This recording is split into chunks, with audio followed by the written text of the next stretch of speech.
ნაცვალსახელები.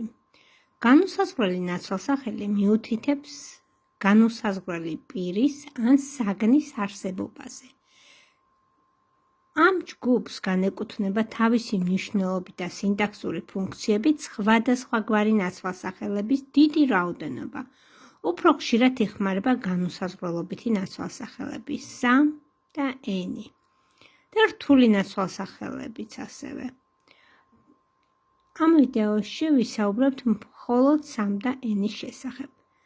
სამ იხმარება მტკიცებითი ფორმის წინადადებაში, რომელსაც აქვს მნიშვნელობა ზოგი, რამდენიმე, რამე, რომელიღაც, ვიღაც. იგი იხმარება მტკიცებით წინადადებაში და ზოგჯერ ის ქართულად საერთოდ არ ითარგმნება. მაგალითი რომ მოვიყვანოთ, there are some books on the table. მაგიდაზე რამდენიმე წიგნია. Some of us saw her. რამდენიმე ჩვენგანმა დაინახა ის.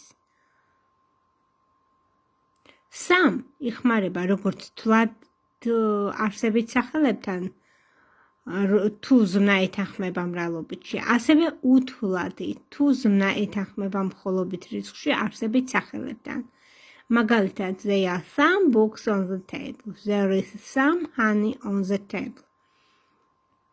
ამ შემთხვევაში, რა თქმა უნდა, არ ითარგმნება მაგიდაზე რამოდენიმე თაფლია. ვერ გადავთარგმნით, ამიტომ ჯობია სულ არ გადავთარგმნოთ. შეიძლება გადავთარგმნოთ ცოტა თაფლია, მაგრამ ცოტას მნიშვნელობა უფრო არ აქვს, ხო?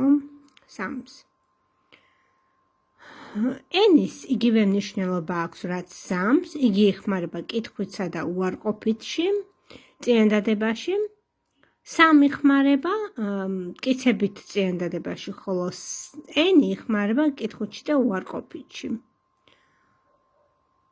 Do you have any books? რამე წიგნი გააქვს?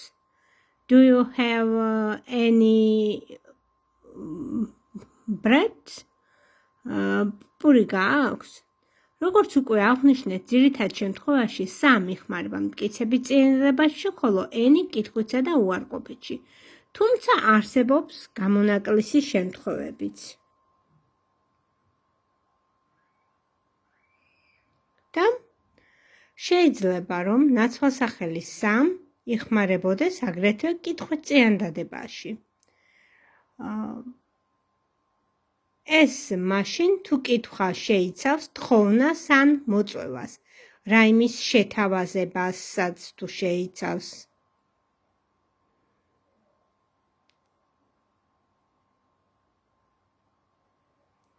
მაგალითად, would you like some coffee? ყავას ხომ არ მიირთმევდით? ნაცვალსახელი ენი შეიძლება ვიხმაროთ ასევე მტკიცებით წინადადებაში, თუ ის იხმარება მნიშვნელობით ყოველი. ნებისმიერი, რომელიც გნებავს, you can take any gift, შენ შეგიძლია ნებისმიერი საჩუქარი აიღო.